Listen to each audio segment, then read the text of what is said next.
Avec des cris de joie. Nous voulons reconnaître ton autorité. Nous voulons reconnaître ta grande. Une assemblée qui te célèbre avec des cris de joie. Des acclamations. Des cris de joie. Des cris de joie pour Jésus.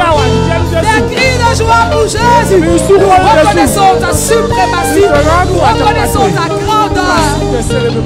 Nous t'élevons ce matin. À toi toute la gloire. À toi toute la gloire, Maître Jésus. Alléluia. Amen. Merci Jésus. Parce que nous savons que tu es au milieu de nous ce matin. Tu nous conduis selon ta guise.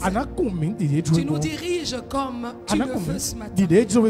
Honneur et gloire à ton Saint-Nom. Dans le nom de Jésus. Le peuple de Dieu me dit Amen. Et je t'ai toujours dit la différence entre une église et une salle de conférence. C'est le Amen. À l'église, c'est le Amen qui fait la différence. Dans une salle de conférence, on peut ne pas répondre. Que le nom de Jésus soit élevé ce matin. Acclame le Seigneur.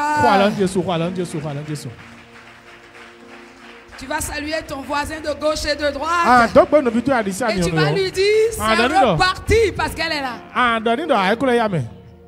Dis-lui ça. Ton voisin de gauche ou de droite, de devant ou de derrière, dis-lui c'est reparti parce qu'elle est là. Elle est là, donc c'est reparti.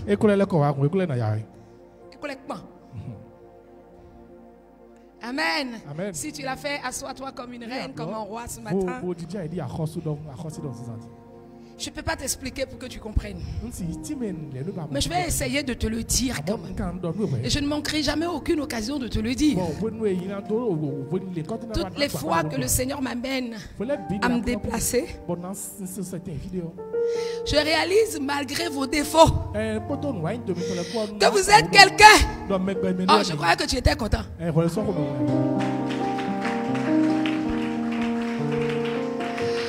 Toutes les fois que le Seigneur me fait déplacer, ne serait-ce que pour un temps, je dis, je réalise malgré tes défauts, malgré ton caractère vent volant, malgré, ça dit, tu es quelqu'un.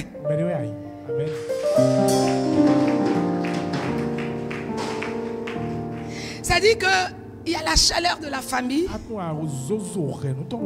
l'ambiance de la communauté qui me manque. Ça me manque. Alors toutes les fois que je finis mes différents séjours et que je dois revenir, je suis heureuse. Je chante, je danse. Tu ne peux pas comprendre. Je suis pressée que le dimanche qui va venir après arrive. Parce que je rencontrerai le peuple de Dieu. Je rencontrerai ma famille. Je rencontrerai mes enfants dans le Seigneur. Je rencontrerai mes brebis. Et je me sentirai encore plus. Ça dit, les gens que j'ai chauffés dans la semaine, ils n'ont pas compris comment on peut passer quasiment un mois sans toucher ses enfants, sans reprendre. Et puis tu les retrouves et puis tu ne vas pas faire exercice de reprise. Ah ouais. Là, on doit sentir que tu es là. Et quand tu viens et puis tu es trop calme, on sent que... C'est quoi? On monte la tension. On met le feu. Et tout est cuit.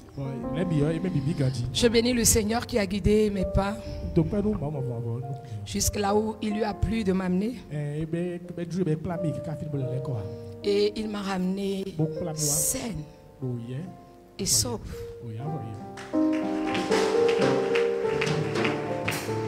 Il m'a gardé, il m'a protégé.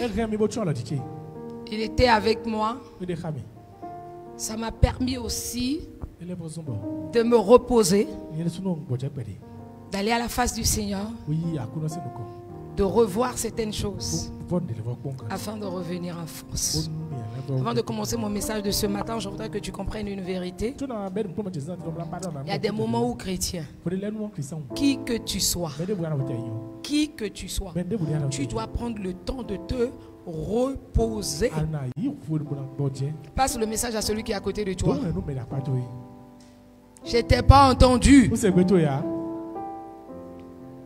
Parfois les ondes sont brouillées, j'arrivais pas à t'entendre et puis je peux pas être en présentiel et avoir des difficultés de t'entendre.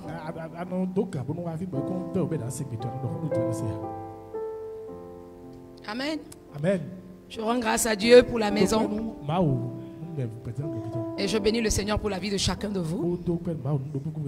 Les serviteurs de Dieu. Tous les responsables des départements. Aussi le peuple de Dieu. Qui a été d'une manière ou d'une autre assidu. Et je bénis le Seigneur pour la maturité qu'il commence à vous donner. Parce que quand le pasteur n'est pas là, il y a des gens qui font église dans les buissons. Maintenant, vous qui, entre-temps, vous m'aviez laissé, puis vous êtes partis et c'est pas où là. Je suis heureuse de vous retrouver ce matin. Si ça correspond à quelqu'un, la personne prend sa chose. Oui, c'est à qui je parle. Bienvenue. Je bénis le Seigneur pour toutes choses. Et ce matin, je crois que mon sermon ne va pas être trop long. J'aurais pu continuer tel que le Seigneur a commencé tout au long de ce mois. Mais aujourd'hui, j'ai un message spécial pour toi de la part du Seigneur. Et ce message-là m'a été inspiré du livre de Jérémie, chapitre 18, du verset 1 au verset 6. Est-ce qu'ensemble on peut lire la parole du Seigneur? Est-ce que tu peux te tenir sur tes pieds? On va honorer la parole du Seigneur. Jérémie, chapitre 18, verset 1 à 6. Voici ce qu'il dit. Je lis en version parole de vie. Le Seigneur a adressé sa parole à Jérémie en disant: Jérémie, descends tout de suite chez le potier.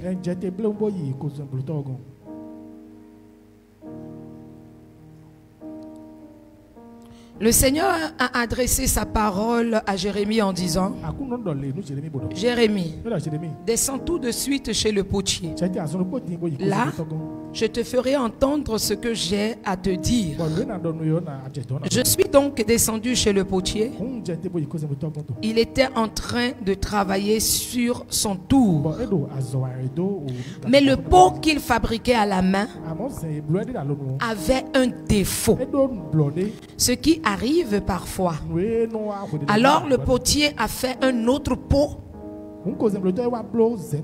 comme cela lui plaisait. Voici les paroles que le Seigneur m'a adressées. Gens d'Israël, est-ce que je ne suis pas capable d'agir avec vous comme ce potier? C'est moi, le Seigneur, qui le déclare. Vous êtes dans ma main comme l'argile dans la main du potier. Amen. Asseyons-nous dans la présence du Seigneur. La parole du Seigneur pour toi ce matin étant tirée de ce livre de Jérémie chapitre 18, ce livre prophétique. J'ai titré ce message: Brisé mais choisi. Brisé mais choisi. Trop souvent, nous croyons que ceux que Dieu choisit vivent dans le confort, qu'ils sont épargnés par la douleur, qu'ils n'ont jamais connu l'humiliation, ni le rejet, ou encore ceux que Dieu choisit n'ont jamais connu l'échec. Mais pourtant, si vous lisez bien la parole du Seigneur et que vous regardez autour de vous, vous verrez que les plus puissamment utilisés par Dieu, les gens qui ont vraiment d'onction, des gens à qui Dieu a donné cette capacité de transformer de parler par expérience, d'impacter, d'influencer, sont souvent ceux qui ont été brisés le plus profondément. C'est des gens qui ont été le plus brisés profondément. C'est des gens que Dieu choisit. Parce que Dieu les forme comme l'argile dans les mains du potier. Il y a des choses que tu traverses, que tu n'arrives pas à dire à quelqu'un, et personne pour te comprendre. Laisse-moi te dire que tu es en préparation pour être utilisé puissamment. Dieu ne méprise pas les brisés. Dieu n'abandonne pas les brisés, les retranchés, les délaissés. Dieu ne les oublie pas, mais il les utilise puissamment. Il y a donc dans la vie des douleurs qu'on n'a jamais osé raconter à quelqu'un. Est-ce que je prêche à quelqu'un ce matin? Je me répète. Je dis qu'il y a des douleurs qu'on n'a jamais osé. C'est pas qu'on ne peut pas, mais on n'a jamais osé raconter.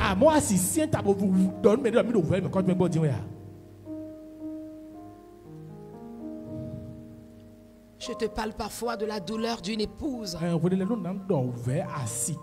Après 10 ans de vie commune, après 12 ans de mariage, qui n'a jamais eu la grâce de procréer, et qui voit son époux la garder, mais aller chercher une qui pourrait lui faire des enfants. Quel que soit l'amour que cet homme-là va avoir pour cette femme, la douleur de cette femme, je l'imagine, elle se sentira inutile. Il arrivera des moments où elle va croire que sa destinée ne sert à rien. Ou dans le silence, elle dira à Dieu, mais pourquoi tu m'as fait naître? Pour que je sois en train de vivre cette douleur. J'ai dit, il y a des douleurs qu'on n'a jamais osé raconter. Des silences qui crient plus fort que la parole. Des douleurs qui crient plus que la parole. Des cicatrices qu'on cache sous un sourire. Des cicatrices qu'on cache sous un sourire. Dieu m'a amené à vivre un petit temps cette expérience de brisement qui m'a donc amené à poser des questions à Dieu. Et c'est là que Dieu m'a dit, ce n'est pas parce que tu es brisé que je permets que tu sois brisé autant de fois que je ne t'ai pas choisi. Ce n'est pas parce que tu as des douleurs dans le ministère qu'il y a des échecs alignés dans certaines choses depuis tant d'années que je ne t'ai pas choisi. Je te parle d'un vécu. Il y a ces douleurs qui restent en toi, mais tu n'oses pas raconter à qui que ce soit. Et ce n'est pas parce que tu n'as pas confiance en quelqu'un. Ce n'est pas parce que tu le caches tout simplement parce que tu n'as pas envie de t'exposer.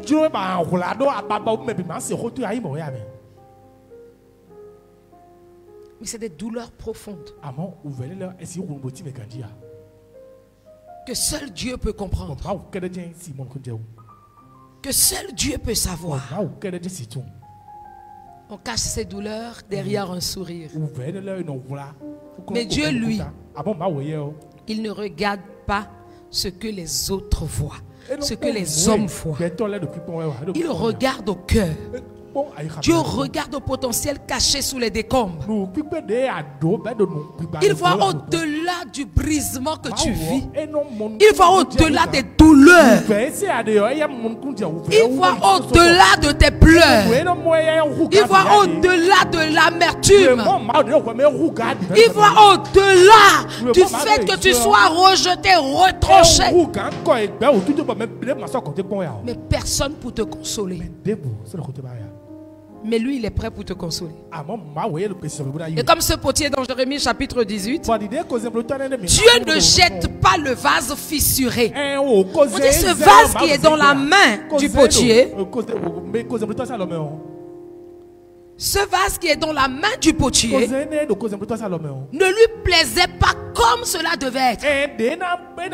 Alors il refait un vase nouveau. Je dis à quelqu'un ce matin, Dieu te renouvelle. Dieu te transforme. Je ne sais pas qu'est-ce que tu vis dans le secret, mais c'est une chose. Il faut mettre une chose dans ta tête. Tu es brisé. Tu es oublié des hommes. Tu es retranché. Tu es poursuivi par les hommes. Mais Dieu t'a choisi. C'est parce que tu es le choix de Dieu que ces choses t'arrivent. Tu seras toujours humilié mais jamais vaincu. Non, tu ne m'as pas entendu. Tu peux être toujours humilié mais jamais vaincu. Tu peux être toujours attaqué mais jamais saisi. C'est la grâce de Dieu. Dieu ne méprise pas le cœur brisé. Au contraire, il s'approche de celui qui a le cœur brisé. Il touche celui qui a le cœur brisé. Il reforme celui qui a le cœur brisé. Il transforme les morceaux brisés de ta vie en témoignage glorieux de sa puissance restauratrice. Ce message de ce matin, je m'envoie donc le donner à ceux-là qui sont tombés, qui sont rejetés, qui sont oubliés, qui sont jugés, à ceux-là qui sont incompris, qui sont blessés et que sais-je encore. Tu as peut-être été délaissé, brisé par la vie. Tu as peut-être été délaissé, brisé par la vie, écrasé par des choix ou des combats. Mais Dieu dit ce matin, tu es encore mon choix. Quelqu'un tape sa poitrine et se dit, je suis le choix de Dieu. Il y a un chant qui dit, je suis le choix de Dieu. Je ne connais pas le cantique. Tu es le choix de Dieu. Même brisé, tu restes entre ses mains. Quel que soit ce que tu vis, j'ai dit tu es choisi de Dieu. Et Dieu ne te laisse pas. Et si tu es comme l'argile dans les mains de Dieu, laisse-moi te dire que toute forme de brisure, là où tu as été réduit déjà en pièces, ces différentes pièces deviennent une fondation.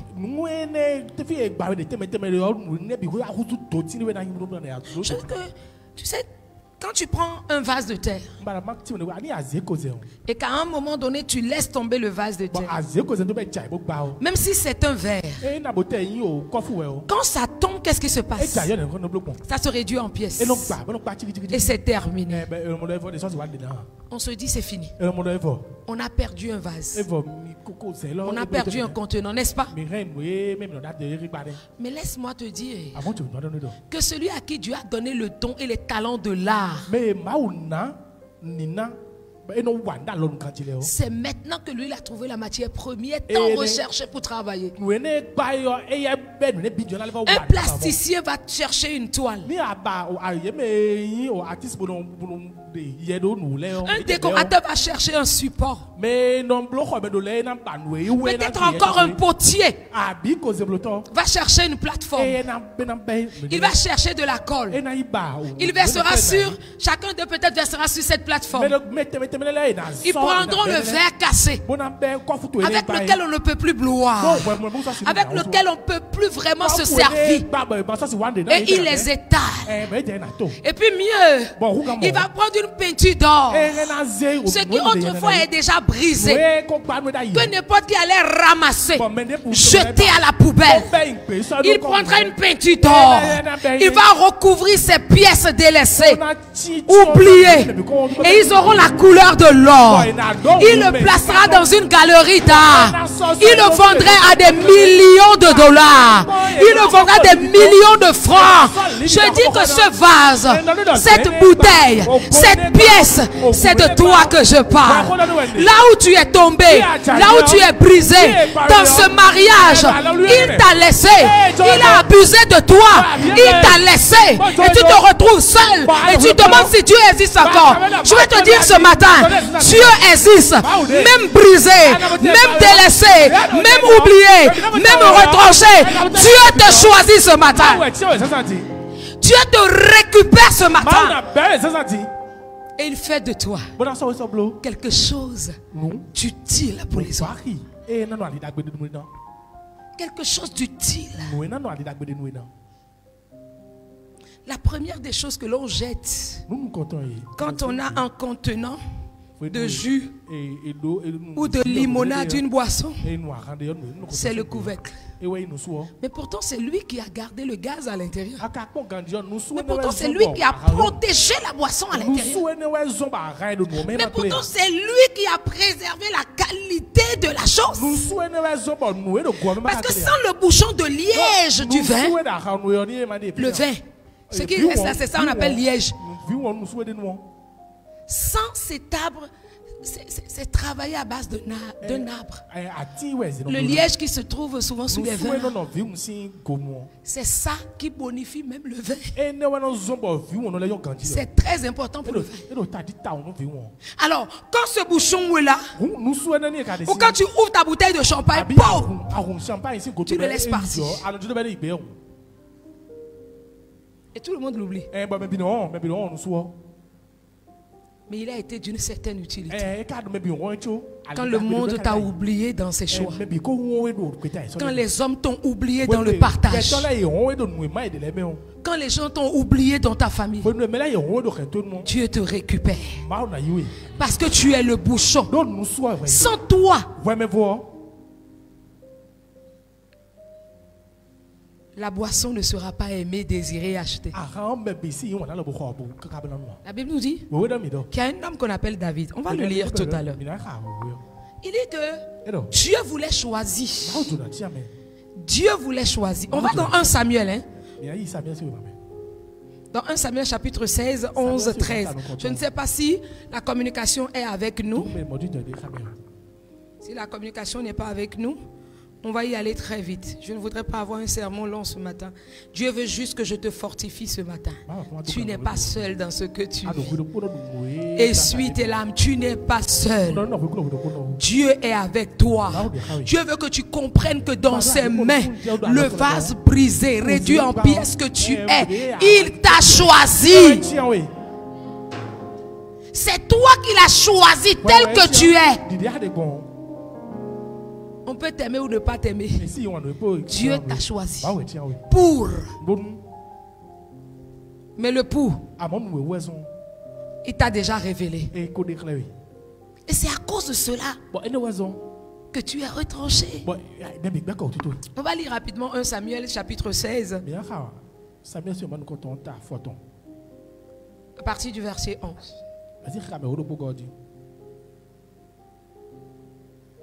On va peut-être monter un peu.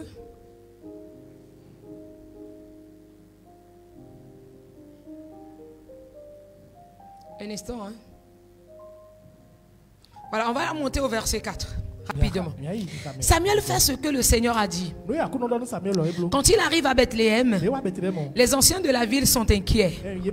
Ils viennent à sa rencontre et lui demandent: est-ce que tu viens nous annoncer une bonne nouvelle? Samuel répond: oui, je viens t'offrir un sacrifice. Je viens offrir un sacrifice au Seigneur. Parce que certainement tu t'es posé la question de savoir: est-ce qu'il y a une bonne nouvelle pour nous ce matin? Ou à cette célébration on sera douché? À cette célébration, la voix du Seigneur va résonner pour nous redresser, pour donner la direction. Est-ce que la voix du Seigneur va gronder ou bien la voix du Seigneur va apaiser? Oui, quand tu vois le prophète ce matin, je suis venu t'apporter une bonne nouvelle. Et je suis venu pour faire un sacrifice. Écoute bien ceci. Il dit: est-ce que tu viens nous annoncer une bonne nouvelle? Samuel répond: oui, je viens offrir un sacrifice au Seigneur. Rendez-vous pur pour la cérémonie et venez ensuite avec moi. Rendez-vous pur pour la cérémonie et ensuite venez avec moi. Samuel dit aussi à Jessé et à ses fils: rendez-vous pur, je vous invite au sacrifice. Quand Jessé et ses fils arrivent, Samuel voit Eliab et pense: c'est sûrement lui que le Seigneur a choisi.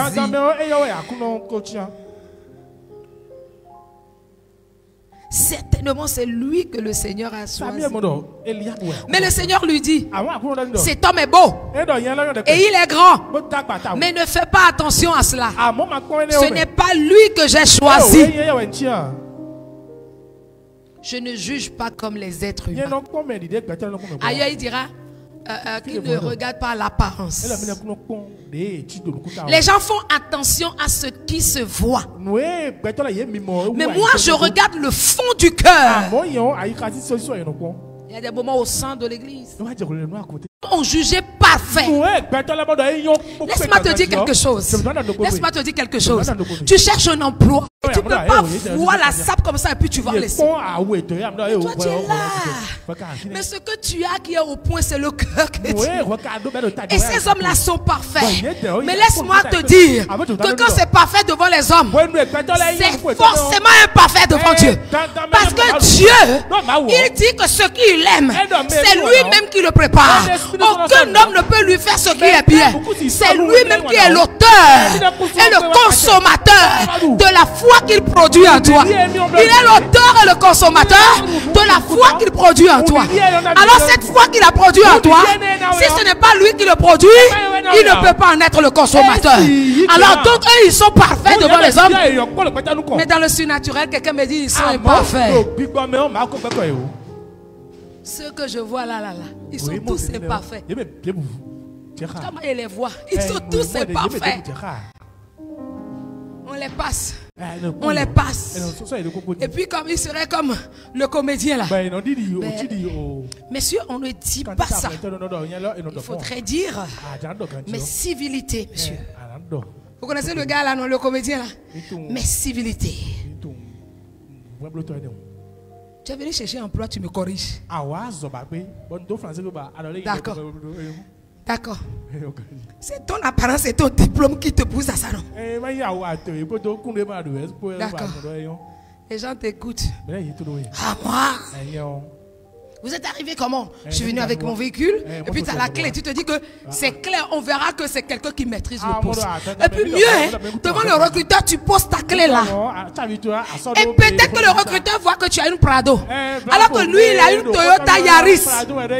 Tu es venu frustrer le recruteur. Tu vas repartir comme tu es arrivé. Mieux, même si tu as moto. Toi, tu as Dayang. Et tu poses la clé sur le bureau du recruteur. Tu lui montres quelque chose.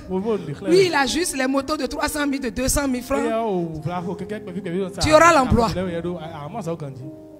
Les recruteurs t'ont dit non, il faut soigner, il faut. Quand tu rentres là-bas, il faut. Et puis, tu viens demander emploi, tu es gonflé. Et puis, tu as les mains dans la poche. Tu es venu chercher boulot. D'abord, tu es plus sapé que le recruteur. Quand vous allez aux entretiens d'embauche là, je vous en supplie, avant d'aller à l'entretien, 2 jours, 3 jours comme ça, faites vos enquêtes, regardez bien le patron qui va vous prendre, demandez des renseignements façon pour regarder. Toi-même, tu es plus sapé que la personne. Tu cherches position de domestique dans la maison de quelqu'un. C'est toi qui es clair là. C'est toi qui as mis mèche brésilienne qui est tombée jusqu'ici. C'est toi qui as porté shorty. Et tu es venu chercher domestique dans la maison. Mon mari. Pas politesse, je t'écoute. Ah, ok. Ah non, quand j'étais à Lomé, je vais travailler à Lomé. Hein? Ok.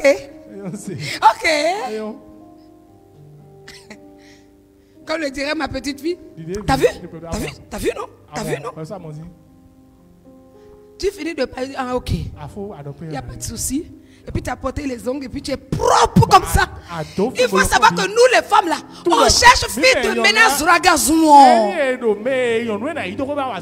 On cherche les ragazouan. On cherche les filles, c'est-à-dire qui sont venues des collines là.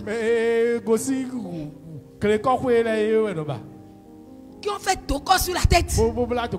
Là, il n'y a pas trop de... que ça ne craint pas trop. Et puis elle-même, elle ne porte pas ta tête. Derrière là, c'est vlagba, c'est coupé. Je dis, lave les mains. Lave les mains. Surtout moi, là, mon portail est fermé. Tu ne peux pas rentrer. Mon portail est fermé, tu ne rentres pas. Les voisins n'ont jamais vu l'intérieur de ma maison. Ils viennent chercher quoi? C'est place publique. Quand on cherche domestique comme ça, on est ah, Siba, comment tu t'appelles? Ah, Siba. Comment tu t'appelles? Jean Ornella. Domestique Ornella. Prénom qui est joli comme ça. Domestique, comment on t'appelle? Stéphie. Hein? Et puis tu es venu chercher emploi. Et puis tu fais Tata, on m'appelle Stéphie. Ah! Donc je suis déjà Tata. Tu n'es pas encore rentré. Et je suis Tata. Quand tu vas rentrer, je serai quoi? C'est-à-dire que quand tu as la crainte de Dieu et la politesse, tu dis Seigneur, donne-moi de ne pas serrer le cou de quelqu'un. Ok, j'ai entendu, on va t'appeler. Tu as un numéro. En fait, voici mon numéro, puis vous pouvez me trouver sur TikTok. Domestique sur TikTok. Il a chargé ma maison. Tu n'auras jamais l'emploi. Parenthèse fermée. Ils étaient parfaits. Mais toi, tu es là. C'est ton cœur qui est attaché à Dieu. La vérité, c'est que parfois, les gens comme ça, là, ils sont gonflés. On regarde, on trie. On leur dit, on va vous appeler. On va vous appeler. Mais quand ce serait ton tour, je le prophétise et je le déclare. Quand ce serait son tour, maintenant à partir d'aujourd'hui, le ciel est ouvert, la grâce t'accompagne. La grâce de Dieu, la faveur d'en haut descend sur toi. Dans le vase que tu es. Dans le vase oublié que tu es. Et lorsque ce serait ton tour, on regardera. Comme pour les autres, on dirait, ce n'est pas celui que le Seigneur a choisi. Ce n'est pas celui que le Père m'a dit. Ce n'est pas celui que je veux. Ce n'est pas le profil que je veux. Mais lorsque tu arriveras comme David,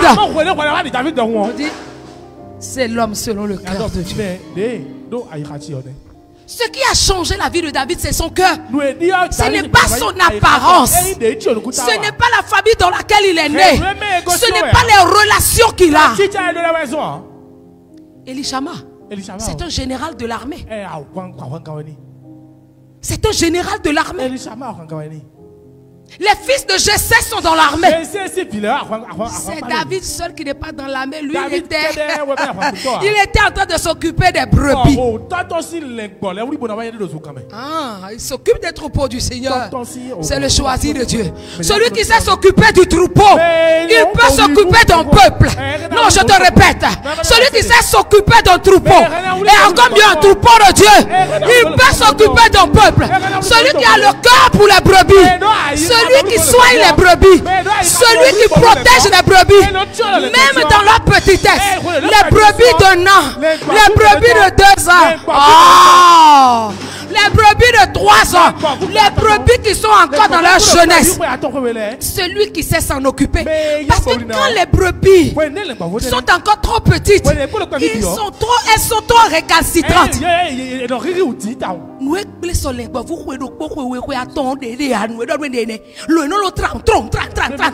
va partout. Mais celui qui a le cœur de s'arrêter, de supporter les caprices, de supporter le cœur des brebis, et qui en réalité n'a pas honte des fientes de ses brebis, c'est l'homme selon le cœur de Dieu. C'est celui que Dieu a choisi. Il dit, ce ne sont pas là tes fils. Je dis, je prophétise et je déclare. Je prophétise et je déclare. Et cela te dévance avant la semaine à venir. Je dis, cela te dévance avant la semaine à venir. Là où on t'attend, là où tu espères quelque chose, la faveur, la grâce te dévance. La faveur, la grâce de Dieu te dévance. La pluie de bénédiction descend. Et je dis que ton dossier passera. Je dis ton dossier passera. Dans le nom de Jésus. Dans le nom de Jésus. Il dit, mais là, ce n'est pas celui-là que Dieu a choisi. 7 de ses fils. Au verset 11 maintenant. Puis, il ajoute, est-ce que tes fils sont tous là? Dans la version Louis II, on dit, est-ce là tous tes fils? Ils diront à cette réunion, est-ce là tous ceux qui ont postulé? Je dis, ton dossier enfoui dans un placard, ton dossier que quelqu'un a enlevé parce qu'il veut positionner son neveu, parce qu'elle veut positionner sa cousine, la grâce reclasse ton dossier. Nous sommes dans la saison du repositionnement. Je parle à un jeune, avant la semaine du repositionnement de la jeunesse, parce que si tu n'es pas repositionné, si tu ne quittes pas la position où tu es pour être repositionné, il y a des grâces que tu ne peux pas avoir. Il y a des grâces que tu ne peux pas avoir. Tu ne peux pas dire, genre, Seigneur, j'attends un bon homme, je veux me marier. Boulot, maison, dodo. Boulot, maison, dodo. Tu viens à l'église dimanche. Derrière, j'aime ça ici. C'est un truc que j'ai vu sur les réseaux sociaux. Et la dame fait, mon frère, tu es méchant. Tu n'iras pas au ciel. Et si célibataire, tu es célibataire. Vous connaissez ça, non? Je suis célibataire, tu es célibataire. On vient à l'église. Et puis, tu es bien habillé ici, bien habillé. On s'assoit côte à côte. Et puis à la fin, tu m'appelles ma soeur. Je suis ta soeur. Quand tu vas mourir, tu n'iras pas à l'église. Tu n'iras pas au ciel. Les soeurs. Il faut d'abord le... Quelqu'un dit à son voisin, la semaine de la jeunesse repositionnée, ça va chauffer. Dis-lui ça. Tu lui as dit, tu vers quelqu'un d'autre. Dis-lui, ne rate pas ce qui va se passer. Ne rate pas ce qui va se passer. Parce que ce qui va se passer est terrible. Il faut d'abord faire le cheminement avant d'aller au mariage. Donc quand toi-même tu viens à l'église, arrête d'aller t'asseoir derrière. Montre la beauté de ton corps. Ne suis pas en train de te dire de t'exhiber, mais montre la beauté de ton cœur. On te salue, dis bonjour. Mais s'il dit frère que tu es fâché, accepte d'abord. Il ne t'a pas encore parlé. Comme ma soeur en Christ. C'est l'autre qui fait. C'était avant. Que les frères savaient le frère. C'est ton frère où?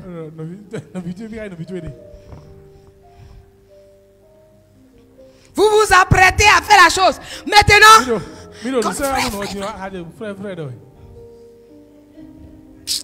vous venez du même village.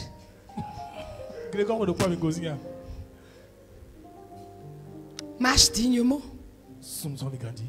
Marche dignement. Il y a des positions que quand tu n'occupes pas, il y a des choses que tu ne peux pas avoir. Le repositionnement est stratégique et obligatoire. C'est-à-dire ça commence par le repositionnement. La jeunesse est repositionnée. J'ai dit la jeunesse est repositionnée. Il y a une grâce dans le repositionnement. Tu dois repositionner ta vie professionnelle. Tu dois repositionner ta vie sentimentale. Tu dois te repositionner dans tes relations. Si tu es tout le temps ami avec la vie est mauvaise. Hein? Tu as vu?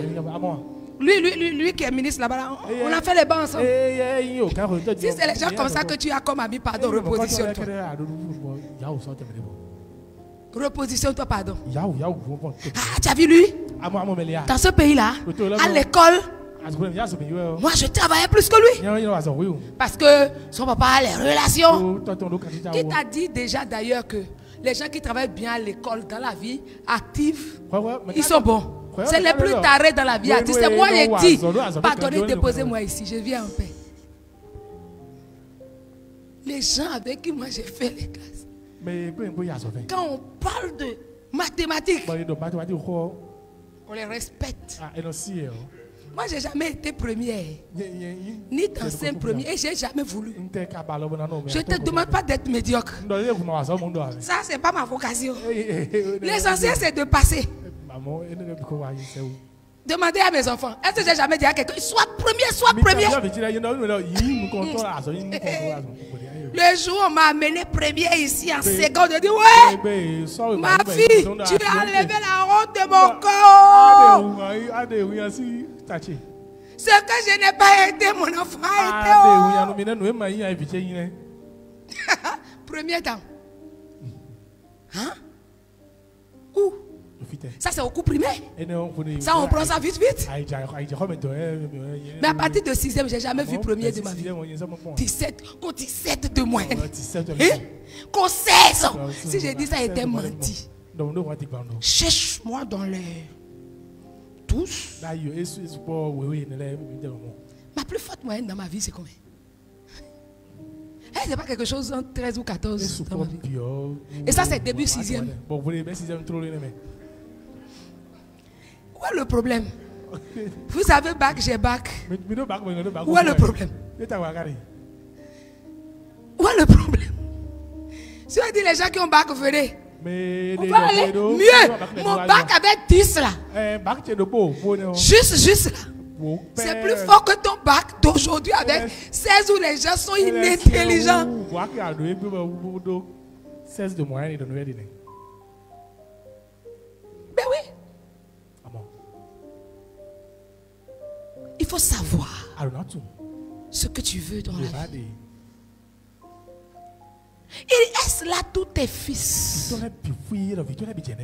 Il dit, je préfère fermer l'autre parenthèse. Il dit non. Il dit ah bon? Ok.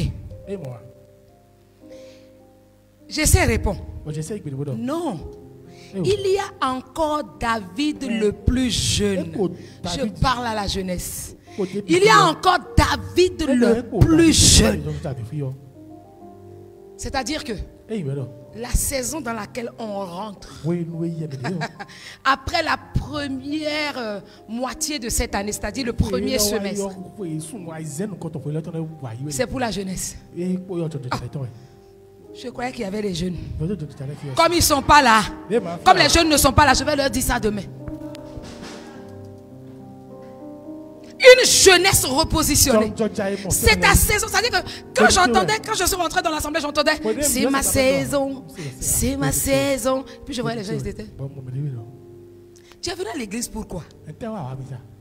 Demande à celui qui est à côté de toi. Tu es venu à l'église pourquoi? On dit c'est ma saison. Regarde le théâtre. Et moi je déclare, c'est ma saison de repositionnement. Il dit, il y a encore David le plus jeune. Il garde les moutons. Samuel lui dit, envoie quelqu'un le chercher. Ils viendront te chercher. Ils vont fouiller partout et viendront te chercher. Attends non seulement là où Dieu t'a positionné. Il dit, lui, il s'occupe des brebis. Il s'occupe des moutons. C'est un gardien de moutons. Parce que quand ça va péter, j'ai dit, le Seigneur a dit, l'année 20, 30, c'est la décennie de couronnement. Et lorsque le souverain pasteur apparaîtra, sachez que le moment du couronnement est là. On est à 25. C'est 26 qui va commencer le reste des 5 pour que la décennie 20-30 soit au complet. Est-ce que quelqu'un est d'accord avec moi? Que Dieu te donne la grâce de comprendre. Il dit la décennie 20-30. C'est la décennie du couronnement. La couronne viendra, tu recevras ta couronne. Celle que le Seigneur t'a promis, tu le recevras. La couronne des élus, la couronne des élus, la couronne de ceux que tu as établis, quelle que soit la couronne, tu le recevras. Nous sommes à un temps décisif, à la moitié juste de tout le chemin. Il dit décennie 2020-2030. Et nous sommes dans la décennie 20. Nous sommes à 25. Il reste 5 ans pour que 2030 arrive. Il a dit la décennie de couronnement. Je ne parle pas, je prophétise de la part du Seigneur. Il dit voilà, c'est à 30 que ça va commencer. 5 marque la moitié. Donc à partir du 26, c'est le début du couronnement. Mais cette année 25, nous sommes en train de finir le semestre. Mais il y a des jeunes. Il y a des jeunes. Dieu ouvre maintenant la saison du repositionnement. Mais pendant que Samuel est arrivé, écoute bien, la Bible nous dit que ils sont tous partis.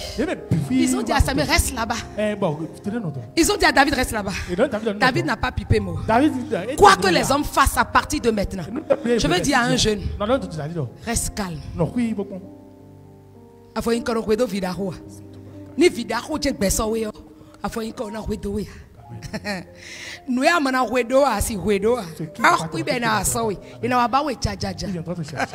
sommes venus après. Ils ont dit David viens et règne sur nous.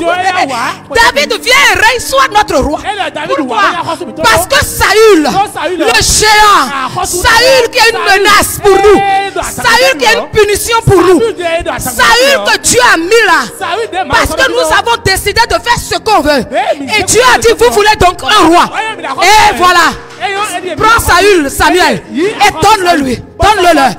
Mais voici ce qui va arriver. Quand Saül sera là, vos intérêts seront menacés. Vos intérêts seront menacés. Il va vous malmener. Allez dans 1 Samuel. Mais pourtant, il y a des gens ici, je vous ai acheté des Bibles. Je vous ai donné des Bibles. La Bible que je t'ai donnée, tu as lu? Tu es sûr? Je ne crois pas. Mais pourtant,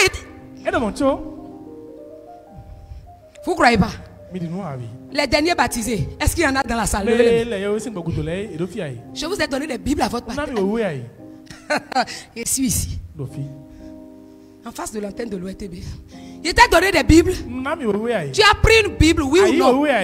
C'est toi seul qui est là ce matin. Tu as reçu une Bible. De quelle couleur même? Alors, mais pourquoi vos ménages ont commencé à être masturbés? C'est bon, assois-toi. Pourquoi vos ménages sont masturbés? Et puis, il y a des gens à qui j'ai donné Bible à la face du monde. C'est médiatisé. Mais ils ne lisent pas. Ils ont dit David. Maintenant, Saül a été décapité. Je déclare le Saül qui te fait ombre et empêche ton repositionnement et empêche ta bénédiction. Que ce soit dans ton lieu de travail, que ce soit dans ta famille, que ce soit dans ton quartier, que ce soit même dans ton église, celui qui fait ombre à la destinée, à la couronne que Dieu a prévue pour toi, je déclare, je dis je déclare, je prophétise et je déclare que sa tête soit décapitée avant la fin du 7e mois. Ce que je dis, c'est spirituel. Parce que si les choses ne sont pas spirituellement scellées, ne peuvent pas s'accomplir dans le physique. Je déclare les Saül qui font ombre à ta vie, David, sont décapités les uns après les autres. Au nom de l'Éternel, ils sont taillés en pièces. Le malheur s'abattra sur eux comme une surprise. Parce que si jamais ils sont au courant du malheur qui va s'abattre, ils vont s'organiser. Mais je dis, le malheur s'abattra sur eux par surprise. Au moment où ils s'y attendent le moins, le malheur s'abattra sur eux. Les plans qu'ils ont déjà préparés contre toi, pour te maintenir esclave, je déclare que l'Éternel neutralise ses plans. L'Éternel souffle dans leurs plans. Oh, ton amen est chétif. C'est ton amen qui empêche, ce petit amen là qui empêche l'accomplissement. C'est la foi que tu mets dans ton troisième amen qui accomplit cela. J'ai dit c'est la foi que tu mets dans ton quatrième amen qui le pousse encore plus haut. J'ai dit c'est la foi que tu mets dans ton cinquième amen qui l'élève encore plus haut. J'ai dit la foi que tu mets dans ton sixième amen qui fait dépasser cela du sixième mois. La foi que tu mets dans ton septième amen, c'est cela qui le réalise au nom de Jésus. Bénis le nom du Seigneur. Seigneur, sauve-moi. J'ai pourtant dit que je ne veux pas être longue. Je suis dans mon timing, mais je ne veux pas être longue. Il dit maintenant, envoie quelqu'un le chercher. Envoie quelqu'un le chercher. Nous ne commencerons pas le repas du sacrifice avant son arrivée. Aïe, est-ce que quelqu'un connaît la portée de cela? Le prophète qui établit. Le prophète qui établit. Vous savez, Samuel, c'est un grand prophète qui a deux grands rois décisifs d'Israël. Saül et David. Il y a des choses que j'ai envie de partager avec toi, mais c'est un nouveau pâté que j'ai acheté. C'est un nouveau pâté. Donc j'ai envie de te dire, je suis obligé de freiner. Écoute ce que la voix de l'Esprit dit à son peuple, à la jeunesse et au Bénin. Je t'ai dit il y a quelques années, je crois il y a 2 ans ou 2 ans, le Seigneur m'a donné une vision. Dans cette vision, j'étais porté. Et quand j'étais porté, j'étais dans le bâtiment du TRN. Tout simplement. J'étais dans le bâtiment du TRN. Dans le bâtiment du TRN, nous avons été enfermés. La clé n'est dans la main de personne. Ce genre de vision est venu 3 fois à 3 différents moments. Il y en a qui est déjà arrivé, je crois, en 2018. Il y en a qui est arrivé, donc je ne sais pas, en courant en 2018 et c'est plus trop. Et le 3e est arrivé. On ne sait pas qui a la clé. Mais nous étions fermés. Et moi j'étais dans la dernière pièce au niveau du terrain. Complètement en haut. Et dans cette pièce, j'étais dans un grand bureau. À un moment donné, il y avait le missionnaire qui est venu. Ensemble avec, je crois, le pasteur Agnès. Et ils sont venus me dire, maman, nous sommes tous rassemblés déjà pour la prière. Donc, Jean, ils me demandaient que je vienne prier avec eux. Et j'ai dit d'accord. Descendez, soyez en train de prier. Je viens. Je vais venir avec vous. Mais avant cela, l'Esprit de Dieu m'a amené, a ouvert mes yeux. Et je vois la mer. Ce bâtiment du refuge était pile poil devant l'hôtel Azalaï. Devant l'hôtel Azalaï. Que le bâtiment était. A été transporté en esprit dans la vision. Et j'ai vu la mer donc de ce côté-là. Tout d'un coup, je vois une grande tempête qui s'est levée. Un grand vent. En un temps record, Je ne sais pas d'où les gens sont partis. Est-ce qu'ils sont sortis de la mer? Est-ce que c'est des gens autour? Je ne sais pas. Il y avait une catastrophe terrible. Et les gens couraient. Cette tempête-là déracinait des maisons, des étages, et ravageait tout. Mais le bâtiment dans lequel je suis est resté solide, imperturbable. Je suis donc sous le roc. Le roc est plus haut que moi.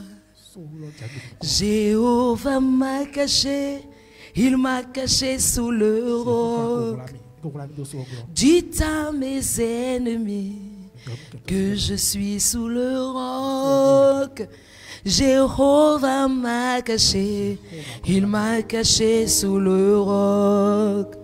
Nientita oui en gloire, oui en dagbaoumi.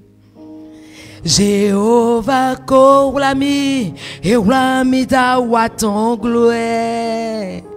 Il donne nous qu'un toché, nientita oui en gloire.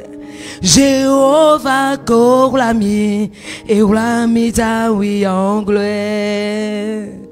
Il donne nous qu'un toché, nientita oui en gloire. Jéhovah kourlami, et rami da oui en gloire. Comment? Je suis donc sous le roc. Le roc est plus haut que moi. Jéhovah m'a caché, il m'a caché sous le roc. Dites à mes ennemis que je suis sous le roc. Jéhovah m'a caché, il m'a caché sous le roc. Dites à tes ennemis que tu es donc sous le roc. Jéhovah t'a caché, il t'a caché sous le roc. Qu'est-ce que je vois? Je vois par exemple des toits, les tôles. Cette partie-là, je ne peux pas oublier. C'est affreux. Les toits qui se lèvent. Pendant que les gens sont en train de fuir pour aller quelque part, ils sont tous en débandade, des cris partout. Les tôles quittent comme ça, décapitent la tête des gens. Décapitent la tête des gens. Et Dieu me montre. Il dit c'est dans le monde. Et c'est bientôt. Écoute-moi bien. Je ne joue pas avec les prophéties. Ce n'est pas parce que les prophéties que Dieu me donne. Je ne fais pas médiatiser. Et regardez ça. J'avais dit ça. Et quand ça arrive, il faut aller sortir ça. Pas... Je suis Jérémie de ma génération. Je ne cherche pas l'approbation des hommes. Vous savez, il y a des gens qui ne cherchent pas l'approbation parce qu'ils ont l'approbation divine. Dieu est d'accord avec eux. Et ils n'ont plus rien à chercher chez les hommes. On connaît notre identité, ce n'est pas de l'orgueil. On sait qui nous sommes. Et nous savons pourquoi nous sommes appelés. À quoi sommes-nous appelés? Nous le savons. Et nous avons compris que le timing est essentiel. Et c'est celui qui te donne une promesse. C'est en son temps lui qui se rappelle et qui devrait le faire. Ce n'est pas à toi de lui dire. Parce que s'il te dit je te donne l'argent demain et puis tu me rappelles, je ne te donne plus. C'est ton argent. Un homme responsable, quand il dit je te donne ça demain, tu n'as plus besoin de l'appeler. Toi aussi tu veux demander l'argent à ton oncle. Il a dit à la fin du mois. Le 25. Parce que quelqu'un t'a dit, toi mais tu n'es pas fonctionnaire. Quelqu'un t'a dit que les fonctionnaires prennent l'argent 25. Alors bonsoir tonton. Tonton ne te répond pas. Ça te gratte. 10 minutes après. Oui, bonjour tonton. Bonjour tonton. Ça continue de te gratter. C'est ça qui va te faire perdre le truc. Puis tu appelles tonton 10 minutes après encore. Ça sonne jusqu'à... Il ne prend pas. Ça dit que nous glace de Djiboudmlaï. Et Nawaïroui. Il ne peut pas avoir Il ne peut plus se reposer. Toute la journée. Il m'a promis quelque chose. Je l'appelle maintenant. C'est lui-même qui a dit verset. Je l'appelle. Il ne décroche plus.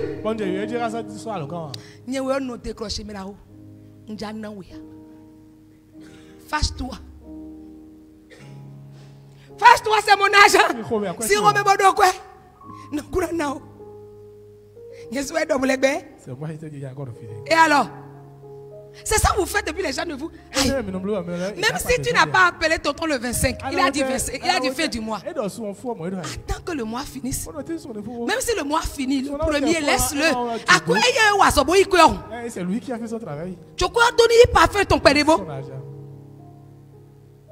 Date 5. Non, maintenant, quoi sous un fifo, bah, il y a date 5. Que micro date 5 dit que. Hein? Que la promesse est une dette. Et tu as ça. La promesse est une dette. Ah bon?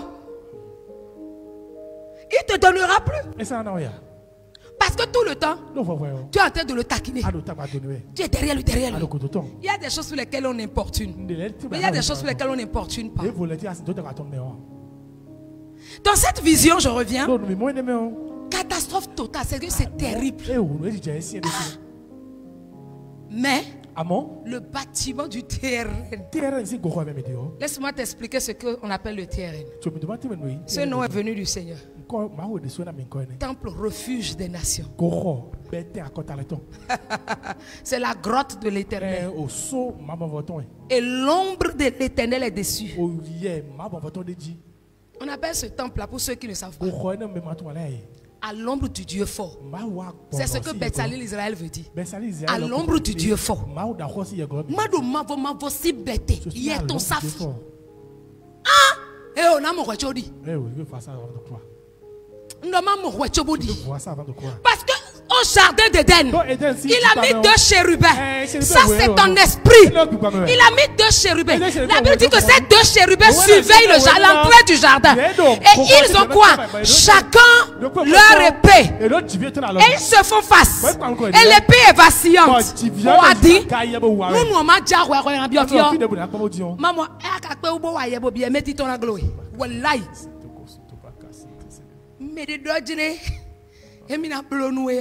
nous coûterons de mon roi fortune couronne de Dieu.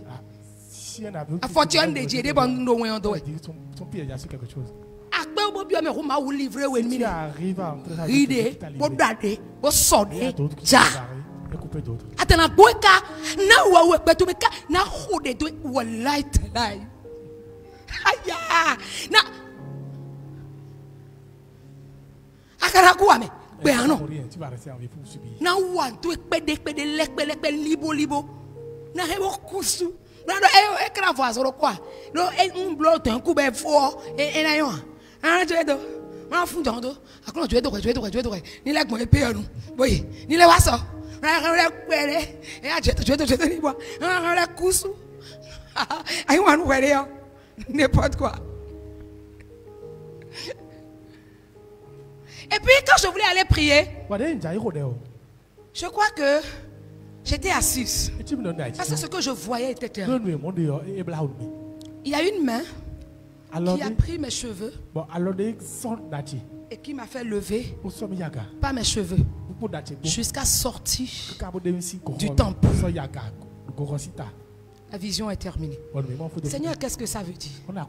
Il dit c'est l'état dans lequel le monde rentrera bientôt. Regardez aujourd'hui. Faites la lecture de ce qui se passe dans le monde actuel. Il n'y a pas de catastrophe. Le monde n'est pas en débandade. Ce n'est que le début. Ça va être pire. Cache-toi sous le roc. Cache-toi sous le roc. Jeune, tu n'as plus le temps. Ta jeunesse appartient à Jésus. Travaille pour ta vie. Travaille pour ton dernier jour. Ne travaille pas que pour le pain quotidien. Ne travaille pas que pour être vu. Ne travaille pas que pour être applaudi par les hommes.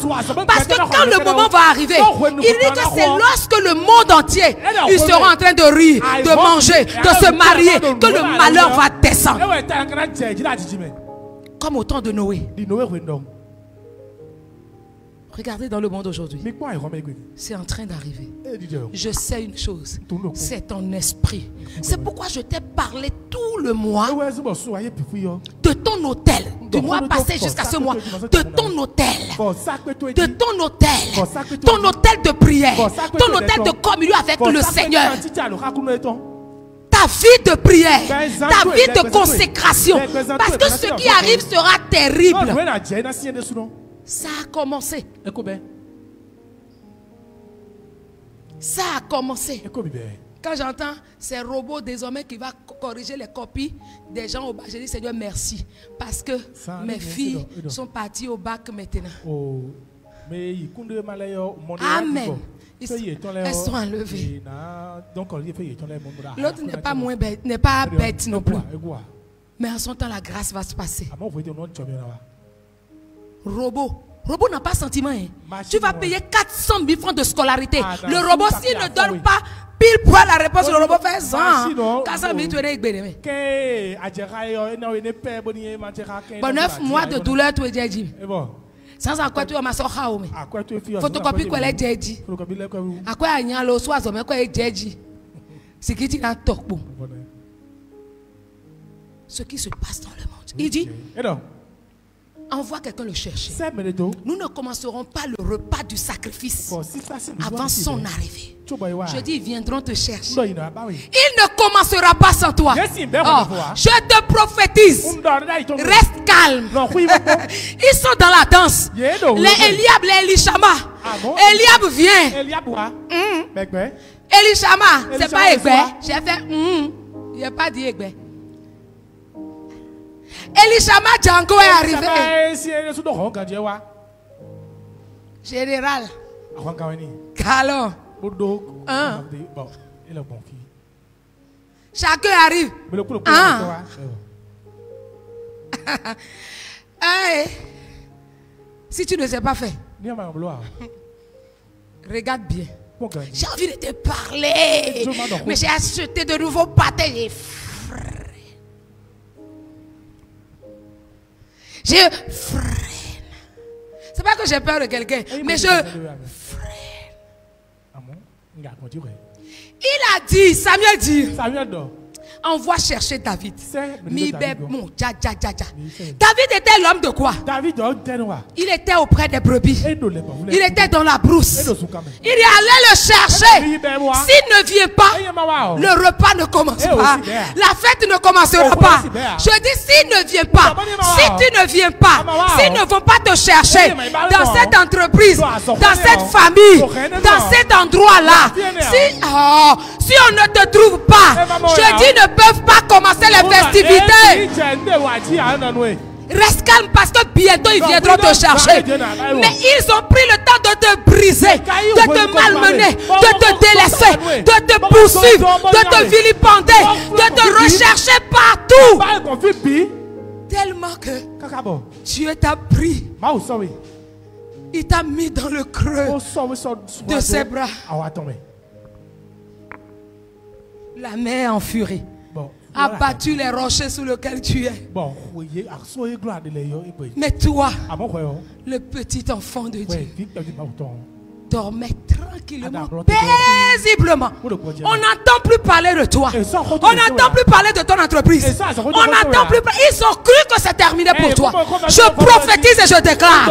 Ils se lèveront. Ils diront allons le chercher.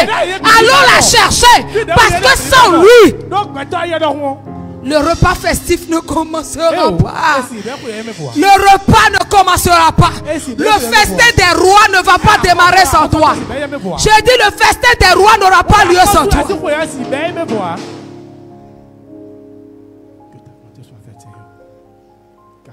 Ils viendront te chercher. ceux qui t'ont délaissé. Laisse-moi te dire une chose. N'en veux pas à ceux qui font ça. N'en veux pas à ceux qui t'ont brisé, qui t'ont cassé. N'en veux pas au patron qui est assis sur ta promotion. Tu sais pourquoi? Ce n'était pas le temps. La chaise sur laquelle ton patron là est assis. Je dis la chaise sur laquelle ton patron est assis. La chaise sur laquelle ce dernier est assis. Ou quelqu'un est assis. Même si c'est dans un foyer. Là où il y a même une femme déjà. Tu ne connais pas mon histoire ou bien. Quelqu'un peut s'asseoir sur la chaise en attendant. Parce que dans la vie, il y a Vachi. Et puis là, le temps d'Esther. Vachi peut s'asseoir d'abord. Le jour arrivera, Vachi se lèvera. Et toi, même esclave, comme Adassa, qui est devenu Esther, même en tant qu'esclave, on ira te chercher. La Bible dit que Esther est partie se cacher. Mais ils sont allés le trouver. Et ils l'ont pris pour l'amener. En fait, c'était quoi? Pour que Esther devienne leur impératrice. La reine. Ils vont te chercher. Oh, c'est ton amen là qui me décourage. C'est ton silence là qui me fait mal. Je te dis que si tu crois, tu verras la gloire de Dieu. Je te dis que si tu crois, tu verras la gloire de Dieu. Tu verras la gloire de Dieu. Tu verras la gloire de Dieu. Tu verras la gloire du Seigneur. Tu verras la gloire de Dieu. Je te dis que si tu crois, tu verras la gloire du Seigneur. Je te dis que si tu crois, tu verras la gloire de Dieu. Tu verras la gloire de Dieu. Tu verras la gloire de Dieu. Tu verras la gloire du Seigneur. Tu verras la gloire de Dieu. Je te dis que si tu crois, tu verras la gloire du Seigneur. Si tu crois, tu le verras s'accomplir. Allons le chercher. Sois calme. C'est parce que le temps n'est pas arrivé. Il y a des choses que Dieu t'a promis.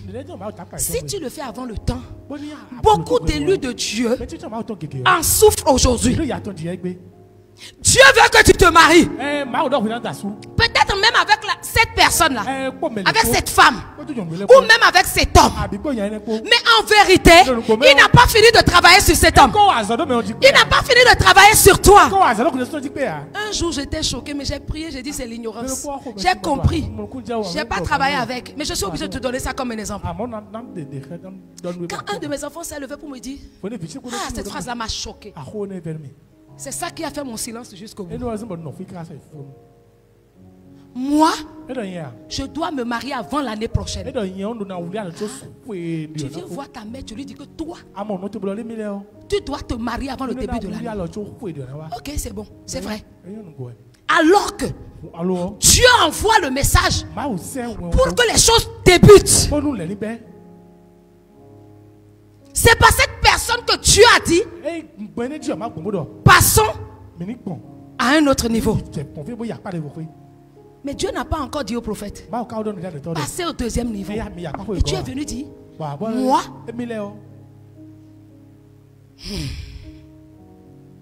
mais le Seigneur m'a dit, c'est pas le temps. Mais j'ai fait un vœu avec le Seigneur au début de mon ministère. Un mariage, c'est toute une vie. C'est la destinée de deux personnes.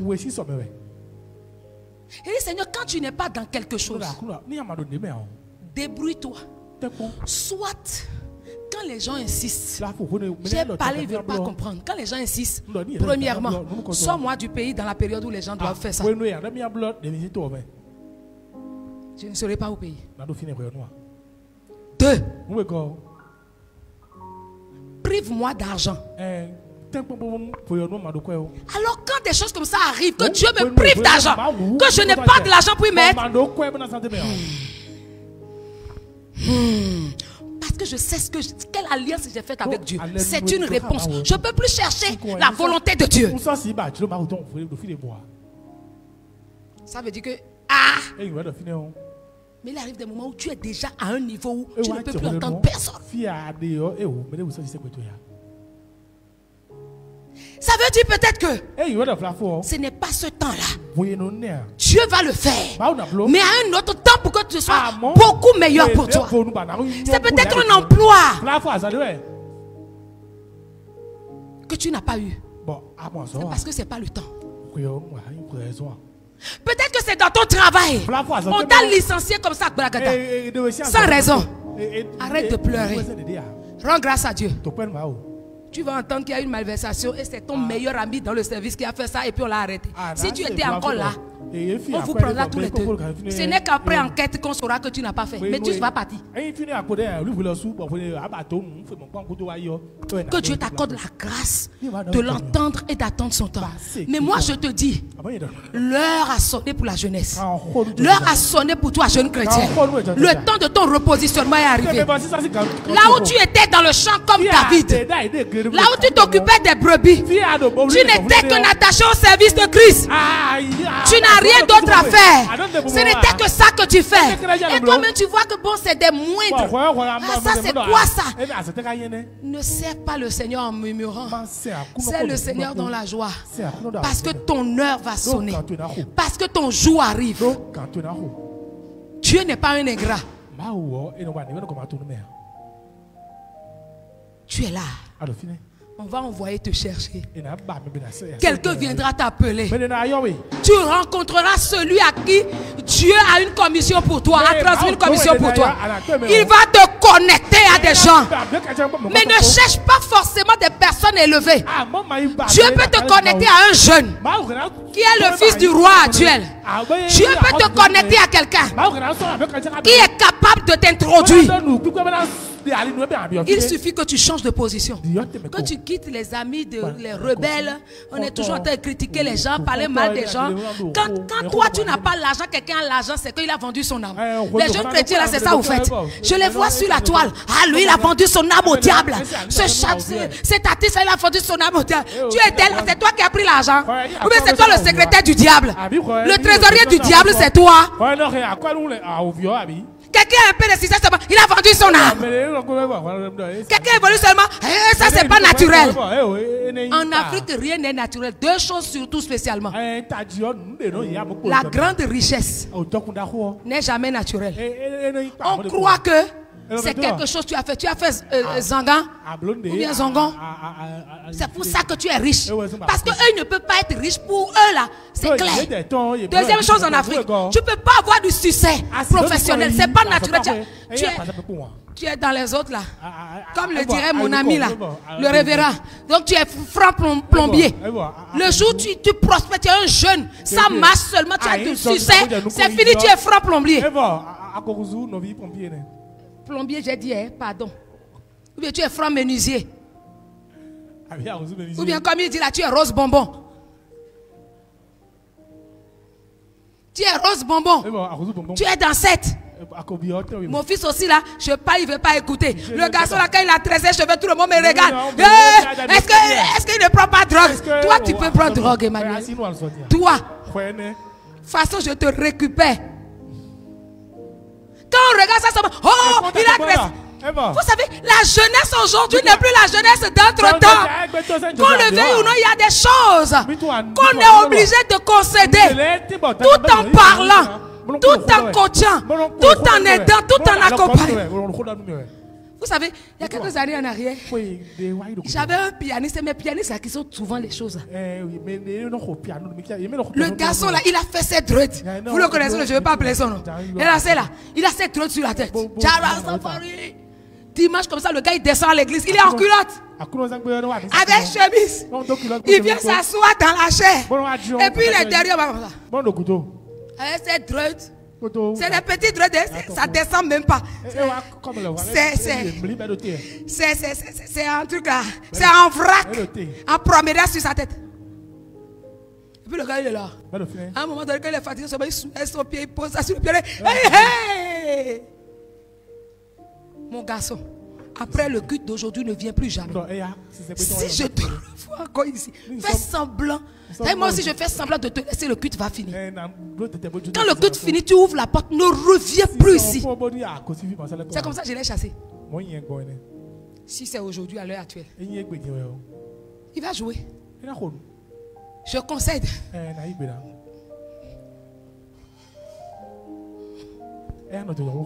Amen. J'ai dit quoi? Mon fils, j'ai dit quoi? Je vais concéder. La foi ne peut pas être des interdictions sur des interdictions. On va conscientiser les gens. Vous savez, c'est pour ça que vous, jeunes, je vous connais. Vous fuyez l'église. Il fut un temps. Tu es un ouvrier au service de Christ. Les gens ont tressé mèches couleur rouge. Ils sont arrivés à l'église. Qu'est-ce qui s'est passé? Il n'y a pas un ancien d'entre-temps ici. Je viens à la réunion. Je prends mon ciseau. Je coupe tout. Et je donne l'argent.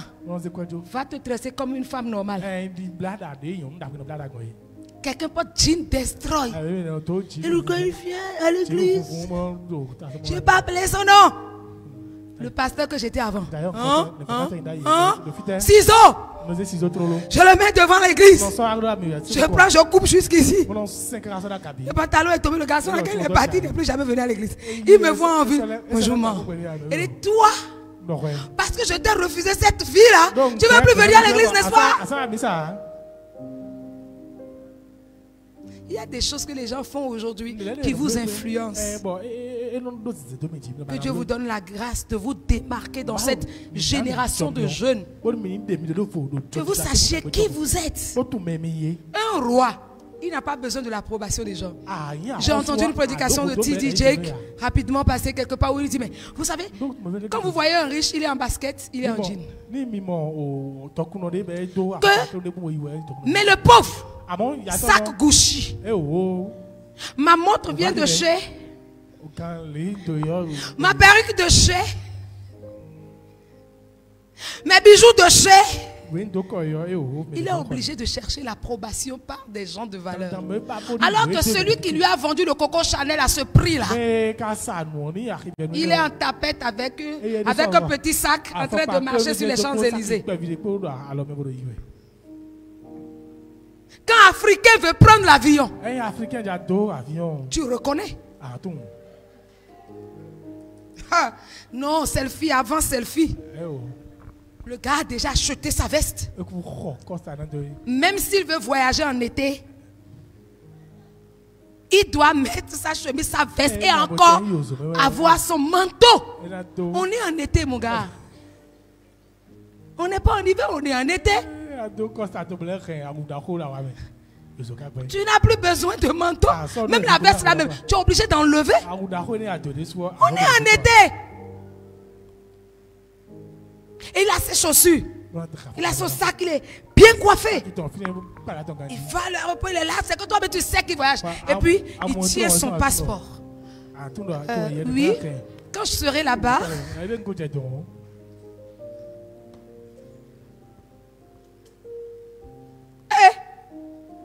Et puis après, maintenant, c'est. TikTok a un problème. Hein? Voici mon caddie. Je suis en train de partir. File-moi. Toi, mais tu n'es pas personnalité. Personnalité, même là, est obligée qu'on fasse. C'est-à-dire, c'est obligé. C'est un fardeau. Et puis, on fait ça. Mais toi et moi, là, on est personnalité de nous-mêmes. On doit filmer pendant que je suis en train de partir. Vlog sur vous maintenant. Maintenant, je suis dans l'avion. Et puis après, on était assis. Ça, quelqu'un qui connaissait que tu es un vrai gaou.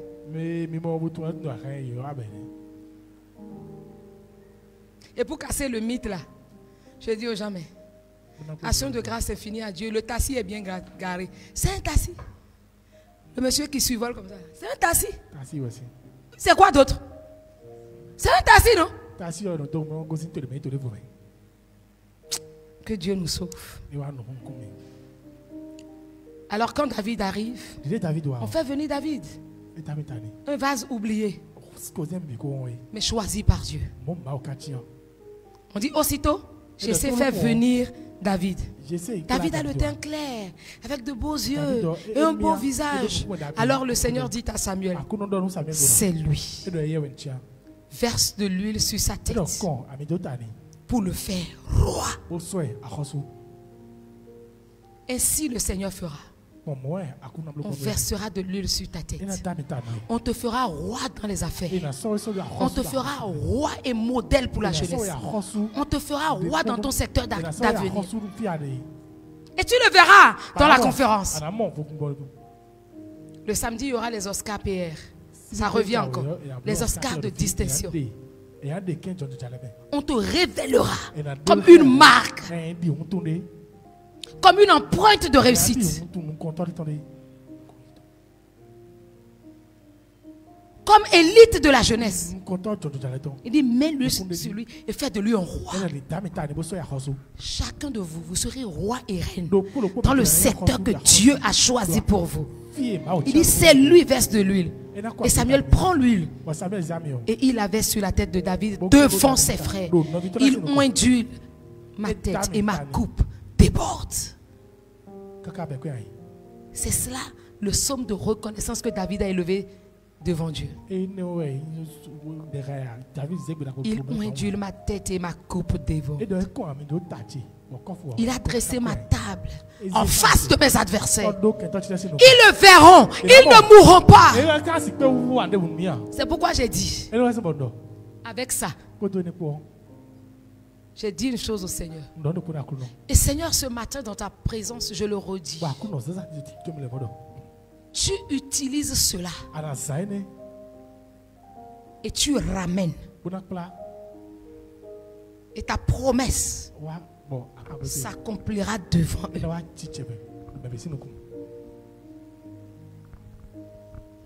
Ils sont tous en train de courir dans les champs maintenant. Hein. Dans la vie, il y a plusieurs champs. Il y a les champs de Pierrette, il y a les champs de Rosemonde. Ils sont en train de courir là. Pour leur mettre la main dessus.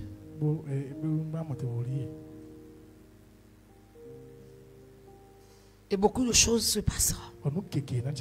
Beaucoup. Je veux dire à quelqu'un. L'homme t'ignore, mais Dieu te désigne. Et c'est celui que les hommes ignorent que Dieu oint. On trouve que tu ne pèses pas. Je dis à une femme ce matin. Tu peux avoir été une femme abusée dans ton enfance. J'ai connu des jeunes filles qui ont été abusées par leur propre père. Je les ai reçues en thérapie.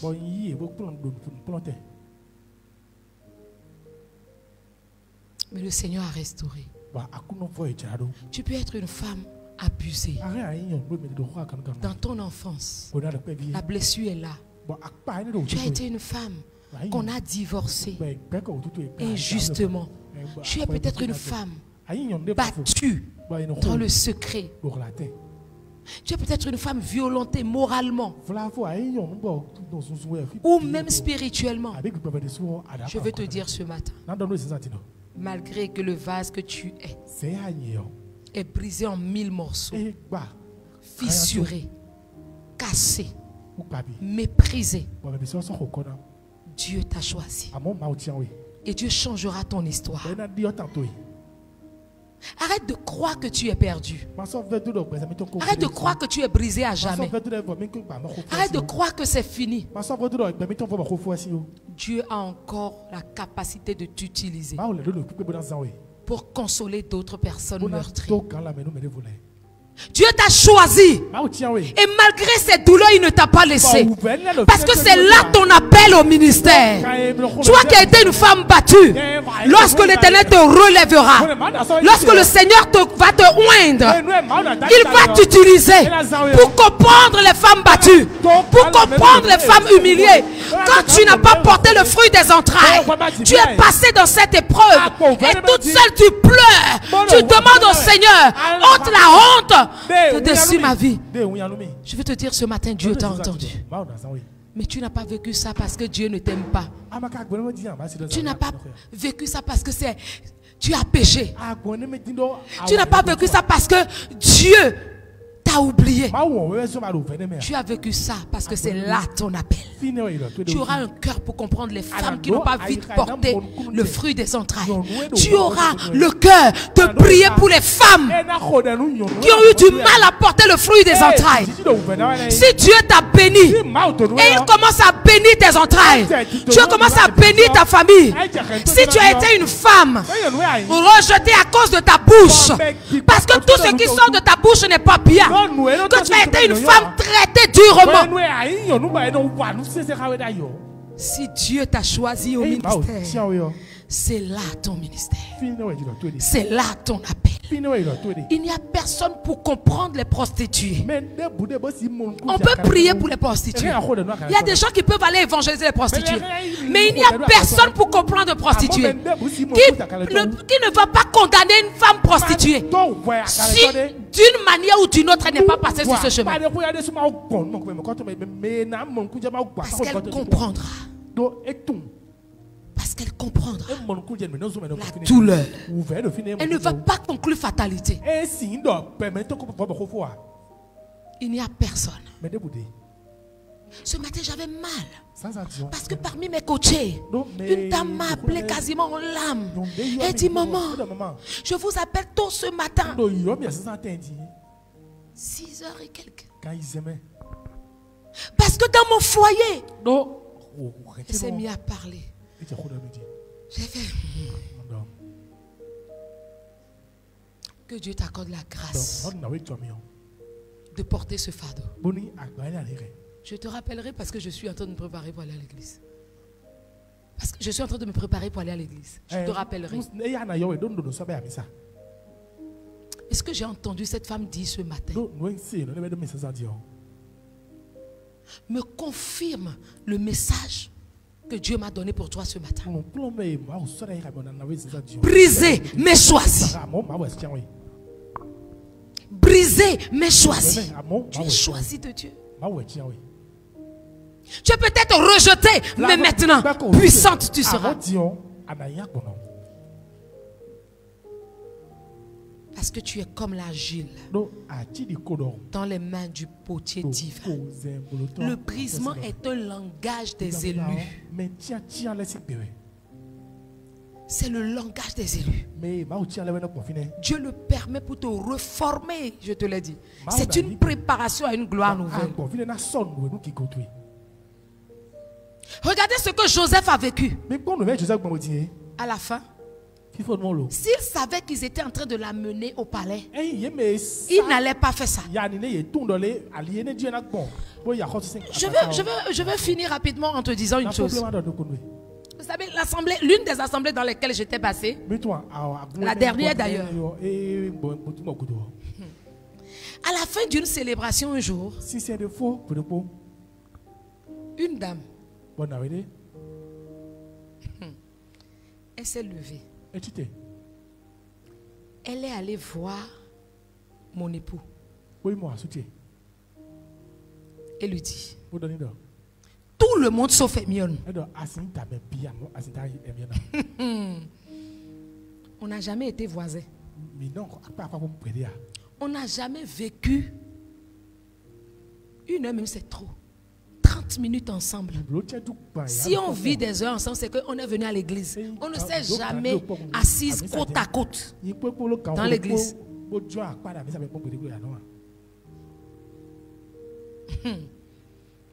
Elle n'est pas de notre nation. Elle est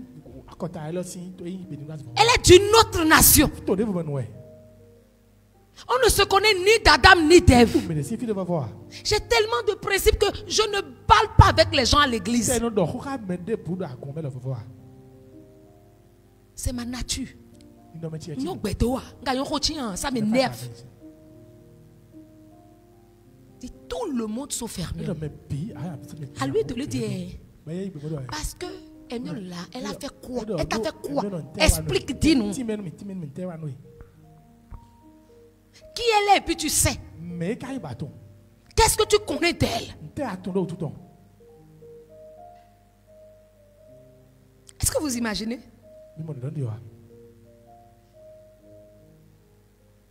Mais quand Dieu m'a béni, j'ai été reconnaissante avec cette dame. Je ne lui en veux pas. Toutes les fois qu'elle me voit aujourd'hui, c'est avec une grande honte et gêne. Mais moi, je lui parle toujours.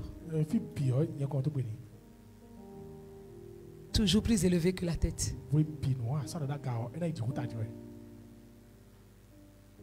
Brisé. Elle a été peut-être un instrument que Dieu a utilisé pour moi. Je vais dire à quelqu'un comme Joseph. Ils ont trahi Joseph, ils ont vendu Joseph. Que n'ont-ils pas fait à Joseph? Genèse 50, 20, tu vas lire à la maison. Il dit à ses frères,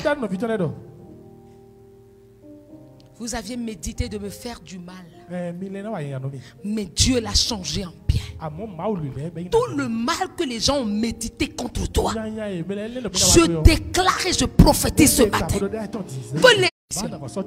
les mains qui t'ont poussé, ce sont les mains qui te rapprochent. Quand ils diront, si dans tout ça, il vit encore équilibré, c'est quelqu'un. Il peut faire l'affaire. Et tu feras l'affaire au nom de Jésus.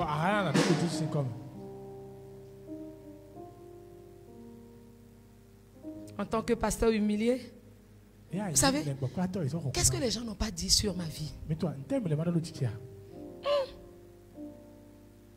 pasteur va divorcer, nanani, nanana, tout ça, tout ça. Aujourd'hui, Dieu a fait de moi conseillère conjugale. Dieu m'a établi. Et certaines de ces personnes, entre-temps, sont venues chercher un coaching auprès de moi. Et je le leur ai donné avec cœur et amour. En toute sincérité. Mais c'est d'abord déjà la tête baissée. Jean, je comprends. Je ne veux même pas te poser des questions. Et c'est que tu souffles là. Tu as mis à mes pieds. On n'a plus besoin de te faire encore du mal.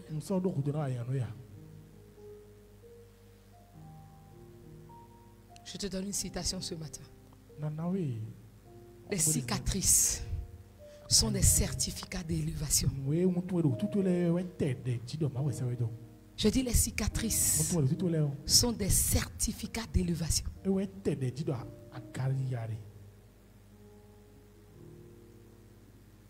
Voilà, nous jusqu'à un adja te corrige en fond.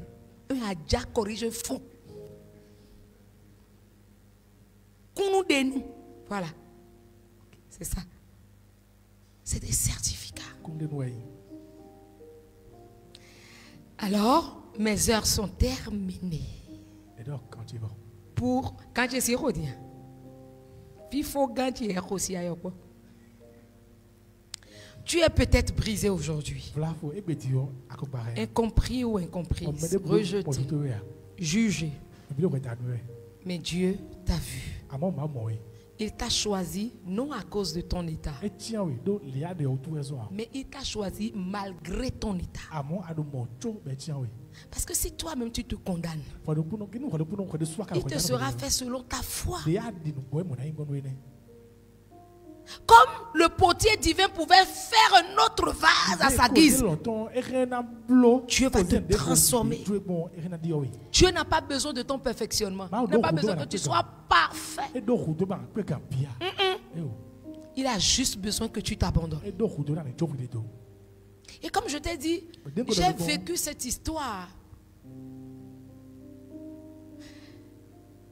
Et ce message vient en grande partie de ça, de cette chose que j'ai vécue. Au moment où la douleur était forte, Dieu m'a dit, j'ai vu tes pleurs, j'ai vu tes larmes. Dieu m'a parlé.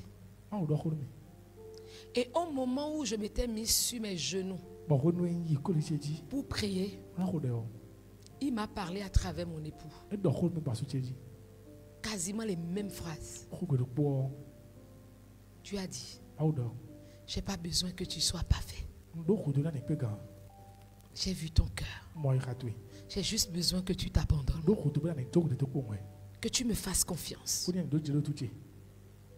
Et c'est ce que je te dis ce matin. Dieu n'a pas besoin que tu sois parfait. Il a juste besoin que tu t'abandonnes. Quand tu es dans ses mains, ce qui est brisé n'est jamais perdu. Quand tu t'abandonnes entre les mains du Seigneur, un mariage brisé, un mariage difficile n'est jamais perdu. Est-ce que tu me comprends? Cela n'est jamais perdu. Quand tu t'abandonnes entre ses mains, un emploi que tu n'as pas n'est jamais perdu. Tu peux être brisé en 1000 morceaux. Tu ne seras jamais perdu. Parce qu'il te brise pour te bâtir. Il te brise pour te révéler certaines choses. Ne maudis pas cette saison. Maudis cette saison, reviens et dis, Seigneur, pourquoi moi? Pourquoi maintenant? Pourquoi tu me fais ça? Ah, Seigneur, il y a des moments où tu pleures tellement que tu ne peux pas prier. Tes prières deviennent des temps où tu te maudis toi-même. Fais attention, sinon tu risques de maudire Dieu. Ah Seigneur, si tu existes vraiment, Dieu n'est pas ton camarade. Ne maudis pas la saison de brisure. Ne maudis pas la saison du mépris. Ne maudis pas cela. Parce que c'est là que naît ta vraie mission. C'est là que naît ton appel. Je vais te dire ce matin, tu n'es pas fini. Tu es en formation. Tu es brisé, mais tu es choisi. Que l'Éternel bénisse sa parole. Tu vas te tenir sur tes pieds.